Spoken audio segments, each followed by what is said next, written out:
La décision d'injecter 10 milliards de francs CFA par an et pour 3 ans pour la confection de tenues scolaires ne fait pas l'unanimité chez les acteurs du système éducatif. Syndicalistes et membres de la société civile rejettent en bloc cette décision du chef de l'État Macky Sall. Selon eux, les priorités sont ailleurs. Pour avoir une école efficiente, une école efficace, il va falloir résorber les abris provisoires. Il va falloir avoir assez de tables bancs, recruter assez de maîtres, faire des murs de clôture, assainir l'école. C'est ça les priorités du système éducatif. Maintenant, adosser le fait 10 milliards au fait qu'on doit faire travailler des artisans, c'est faire fausse route. Parce que en résorbant les tables, en résorbant les abris provisoires, mais on fait travailler des Sénégalais. Et notez également que la question des uniformes n'est pas une question nouvelle. Il y a des initiatives heureuses, endogènes dans certaines régions, comme à Ziguinchor, où il y a 2 ans, l'inspecteur Ndéné Varor a su quand même instaurer les uniformes avec des ressources locales, avec la communauté, les parents d'élèves et les cotisations des enfants. Il faudrait dupliquer cela et prendre les 10 milliards pour l'injecter dans effectivement des projets structurants.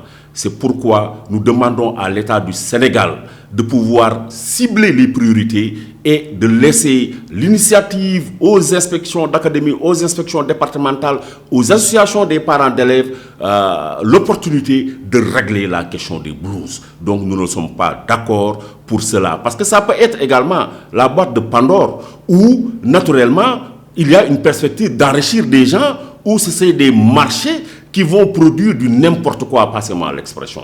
Donc nous demandons à l'État du Sénégal de se ressaisir et de cerner les priorités, de laisser l'initiative aux autorités locales et de se concentrer sur des questions structurantes comme les murs de clôture, les points d'eau, la salubrité et également les tables bancs et les abris provisoires. Notre première appréciation, ce n'est pas de dire si on est d'accord ou pas, parce qu'effectivement c'est une mesure qu'il faut arrêter. Pour nous, clairement, c'est une initiative ou un programme qui ne vient pas à son heure, au moment où nous sommes assis par un contexte qui s'appelle la Covid, au moment où donc, nous avons des défis prégnants dans le système éducatif, au moment où il y a un déficit en table-banc, au moment où il y a un déficit en enseignants, au moment où le solde entre gouvernement et enseignants et syndicalistes n'est pas encore soldé, pour nous, il faut effectivement voir comment est-ce qu'il faut prendre cette manne financière importante et le transférer à des secteurs qui jusque-là méritent une attention particulière.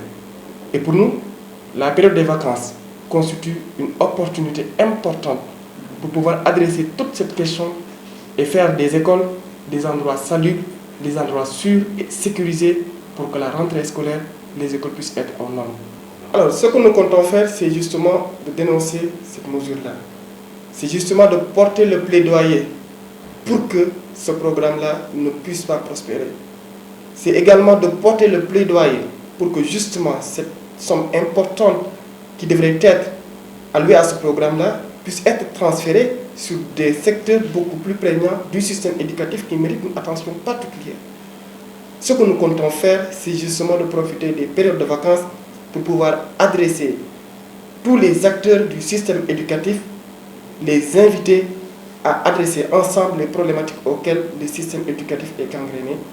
Et effectivement, ce que nous comptons faire, c'est de dénoncer avec la dernière énergie ce programme pour qu'il puisse être arrêté et que les ressources puissent être allouées à des secteurs beaucoup plus prioritaires en ce moment.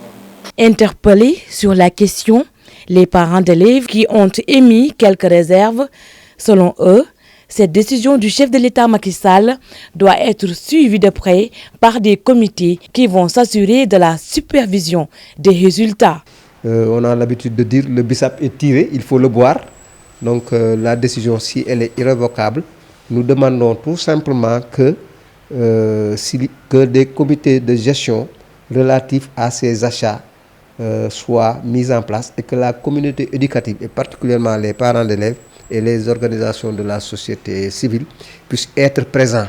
Parce que nous ne pouvons pas comprendre que des achats puissent être effectués au niveau des inspections d'académie et des inspections de l'éducation et de la formation qui ont un rôle plus important qu'il s'agit de prendre en charge l'encadrement des enseignants et de faire en sorte que les élèves puissent faire leurs enseignement-apprentissage. Il faut que nañ ko waxee nañ ko bugg a doxalee ndax affaire administration rek lañ ko bugg a def duñ ko nangu administration du jurul doom yi ñun ñoo leen jur dugal leen école di leen fayal ñu inscrire di leen fayal ñu def tenue laaju administration tenue parents d'élèves yi nañ laaj tenue kon nag bu président de la République waxee ne day joxe 10 milliards par an ci tenue dañuy war a wax parents d'élèves yi nga xamante ni ñu ngi ci organisation yi légal am seen i këyit réew mi di woote ak ñoom di wax ak ñoom bitim réew di wax ak ñoom ñooñu dañ leen ay woo ñu ànd ak ñoom déedéet buñ toog ba mu sotti ñu woo leen déedéet dañ leen ay woo ca tàmbali ba. Que c'est de l'argent public et quand on parle de l'école de la communauté, toute activité qui doit s'y faire doit prendre en compte quand même l'avis de la communauté. Nous savons qu'au niveau des établissements scolaires, particulièrement au niveau du moyen secondaire, ce sont les conseils de gestion qui s'occupaient de confection de ces tenues. Et aussi, c'est une question aussi que nous poserons sur la table. Si 10 milliards sont consacrés à l'achat de tenues scolaires, au niveau des conseils de gestion, en principe, les frais d'inscription doivent baisser cette année-ci, l'année prochaine, parce qu'il y avait un montant assez consistant qui était pris en compte dans ces conseils de gestion, dans ces dépenses. Donc, en principe, les frais d'inscription pour l'année scolaire se doivent baisser dans la mesure où c'est une prise en charge par l'État. Et nous serons très regardants là-dessus et nous informerons tous les parents pour leur dire que les frais d'inscription pour l'année prochaine doivent véritablement baisser. Cette décision du chef de l'État, par souci d'équité sociale, selon le maire Mamadou Talla, est décriée par certains acteurs de l'éducation. Ces derniers estiment que les priorités sont ailleurs. Néanmoins, par souci de transparence dans la gestion de ce fonds qui va relancer l'artisanat local, plusieurs recommandations ont été mises sur la table des autorités éducatives.